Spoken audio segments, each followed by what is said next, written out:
Hey, beautiful bears. What's up? Shanda Bear here, and we're checking out why you should avoid dead elephants. I don't think I've ever run into one, but I'm curious about why we should avoid them. So let's check it out together. And start. If you can't see it in 3 seconds, you're already dead.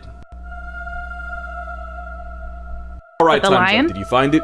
Oh, not the lion. I meant the hyena inside. So what a lot of people don't realize is that lions actually steal from hyenas more than hyenas do to them.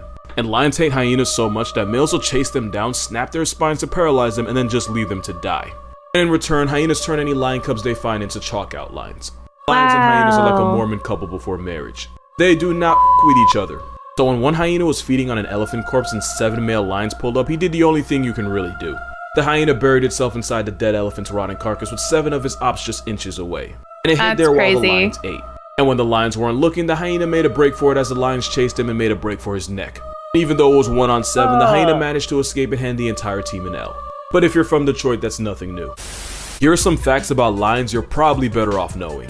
Okay. The most dangerous time to be around a pride of lions is during a storm, since lions are more likely to hunt when it's darker out. Lions are basically serial killers with night vision, and they know it gives them an advantage, so as ambush hunters, they'd much rather try to catch a body when they know they have the cover of darkness to hide under. On a similar note, man-eating lions are really rare. Okay. But a lion's most likely to turn you into a news article after a full moon, because that's when they're typically at their hungriest. Because that's what I've heard is like that human meat is like not good to any animal. So most of them don't hunt us, which I think is kind of neat. Let me know if I'm wrong about that. I feel like I heard it a million years ago and I need to look into it again. Maybe I will after this. As the light of the full moon eliminates their element of surprise, they experience a lower hunting success rate, which is why a lot of documented predatory attacks on humans took place after a full moon when they're at their most desperate. Lions are typically more selfish than tigers. Because where tigers in the wild are often more willing to share if 2 of them come across a meal, lions are much more cutthroat and will occasionally even snatch leftovers from cubs. Male lions don't always have manes, but sometimes females do. In 2016, researchers observed 5 lionesses that grew manes and started acting like males, even going as far as to start mounting other females. They would also frequently roar and mark their territory, 2 things that are more associated with lions rather than lionesses. That's and the weird. reason was believed to be because of hormonal defects causing excessive levels of testosterone in the females. Oftentimes after a successful hunt, lions will leave the immediate area to give their prey a chance to let their guard down again, which increases their success rate for the next hunt. Researchers tracking African lions noticed that more than 80% of the time, the lions would travel more than 3 miles from the kill site. Basically, lions give their victims time to process and recover from the trauma just to give it to them again. Now that's tough. Here's the biggest lie you've been told about lions. The king of the jungle is really a queen. Because a lion pride is actually led by females, not the male. Lionesses are the ones that own the territory and will defend it together, while males typically leave after 2 to 3 years. Which means the females are the landlords while the males are just on leases. Sometimes that lease gets cancelled along with the male. Because sometimes lionesses will gang up on elderly males and end both their time as leader and time on Earth if they feel like they're unfit to lead the pride. This male was jumped out by at least 10 of his women with what had to be considered homicidal intent. Safari workers did break it up with a fire extinguisher, but they were 100% going for blood. Doesn't get any better in zoos, in fact sometimes it's worse. In 2018, a lioness named Zuri murdered the father of her 3 cubs, and zookeepers never really figured out why. When Lion King had Nala put Simba on his back, they weren't too far off. Lionesses are all a sisterhood. They'll even get pregnant and give birth around the same time just so they can take turns babysitting each other's kids. It also means if you mess around and piss one sister off, you'll have to see them all. Moral of this video? Turns out we've been spelling it wrong. It's actually Lion King, cause Simba acting like he ran the show was nothing but cat. Did you know lions are kind of racist? Lions with darker manes are considered more attractive in lion society. It's because darker manes correlate to higher levels of testosterone and better overall health. Basically, lion beauty standards mean Scar would have gotten more than he would know what to do with. But that seems odd. I also would have thought it would have had to do with like hunting at night, right? Like you're like more blended in. You're not just this like thing that's going to capture all the light. You're also going to be well hidden in the shadows, right? I wonder if that has something to do with it too. That's interesting. And according to research done in South Africa, lions with black manes reportedly healed better from injuries and survive longer than lighter manes. What? Yeah, they got that part right. But it also means blonde and light maned lions get screwed. Actually, they don't, and that's the problem. Really pretty, lighter manes are less attractive to females, meaning it nerfs their chances of having cubs of their own. And because higher testosterone makes better fighters, light manes are more likely to get bodied and vibe checked by darker manes. But dark manes don't got it easy either. Long dark hair might attract more females, but it also attracts more heat to the lion. Which is why lions with black manes are more likely to have defective sperm. Remember, the reason most animals have their baby factory hanging outside is because too much heat can handicap you. So because nature's a sick joke, the same thing that helps the lion get laid can also be the same reason they can't have cubs. They can spread the seed, but there's a chance no. That's just like the crab with the really massive claw. Like, okay, that's the one I want, but I can't approach it. Like, I don't know. Nature, you're crazy. Nothing will grow. The more you know. Here's why trusting this monkey can get you murdered. This is a yellow baboon, and he's probably the biggest sellout in nature. Baboons have these alarm calls they'll make to warn others of danger. So if one baboon sees like a lion, it'll make the call and all the others will rush into the safety of the trees. And it turns out other animals like the antelope and the kudu have actually figured out the baboon's alarm system. So whenever they hear it and see the monkeys climbing into the trees, they take that as a sign to peace out too. Yeah. Now there's two problems with this. The baboons know that the antelope rely on them to not get killed, but they also know that the safest lion is one that's already been fed.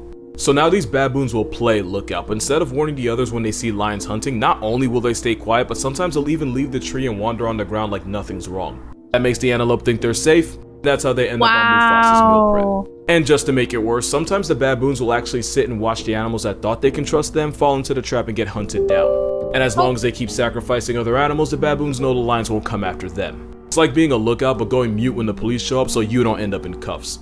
And since baboons historically hate big cats like lions and leopards, to the point where they'll kidnap and abort cubs because they're afraid of what they'll grow into, it's literally the animal version of working with the feds. Moral of this video: y'all called him a rat when you really could have just called him a baboon from bush. Here's why this lion is terrified, and you should be too.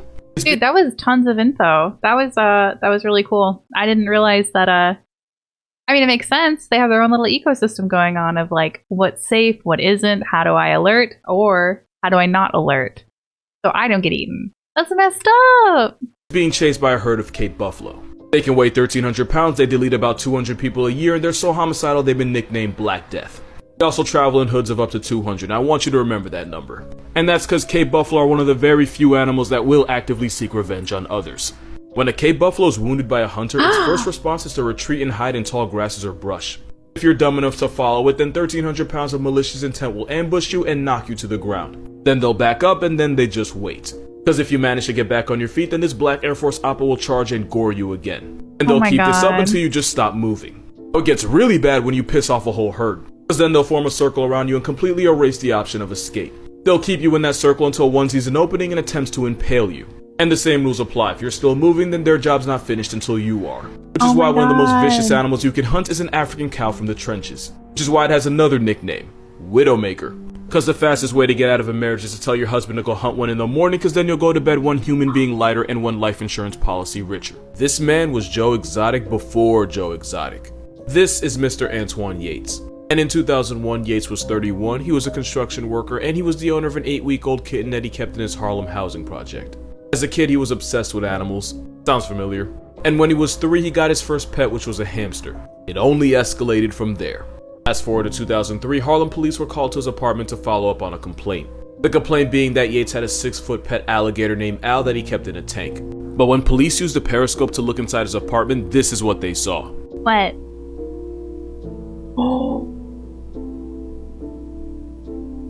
That 8-week-old kitten was actually a Bengal tiger cub that grew into a 450-pound assault weapon. His name was Ming, by the way.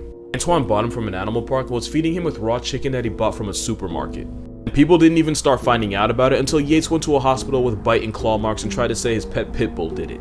Here's where the story gets interesting. Apparently, Antoine had roommates in his 5-bedroom apartment that at first didn't know they were also rooming with a whole tiger. One woman said she was terrified at first, but eventually got used to having her life in danger every time she came home from work. When Yates eventually got busted, his mom got charged as well. Why? Well, it turns out she had been babysitting in the apartment at the same time that Shere Khan was still a tenant.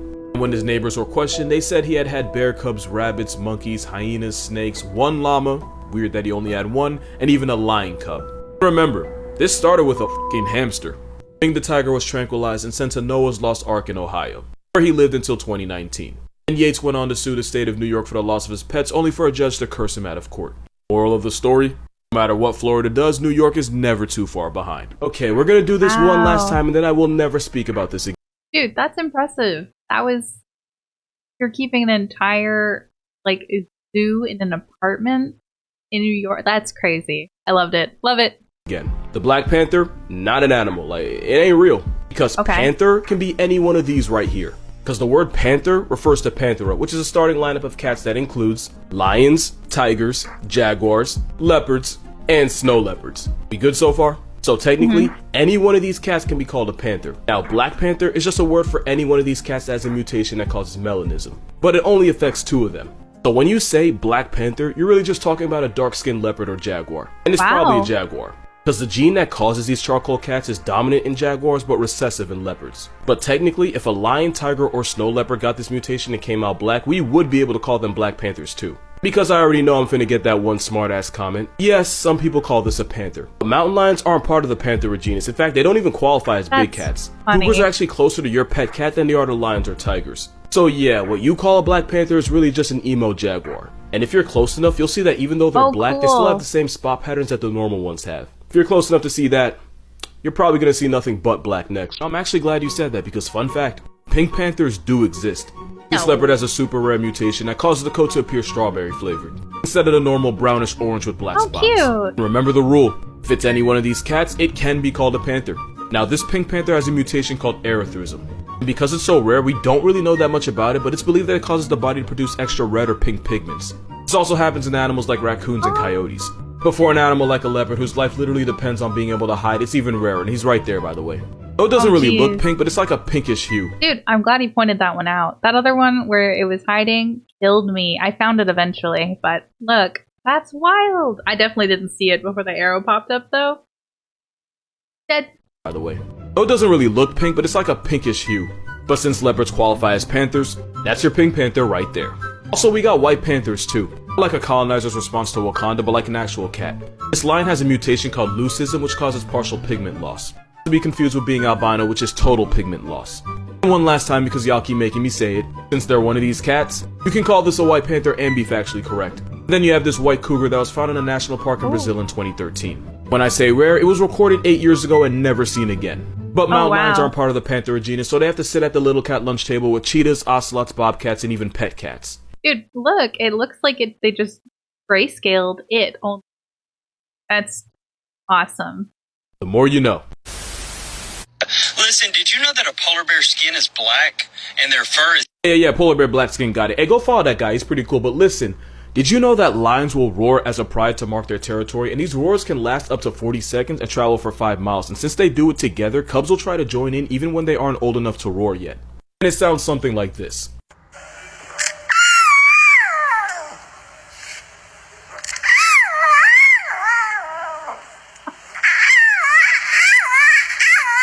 Yeah, you kind of have to have a good day after seeing that. Yeah. Oh my goodness. Okay, that was my favorite thing I've ever seen.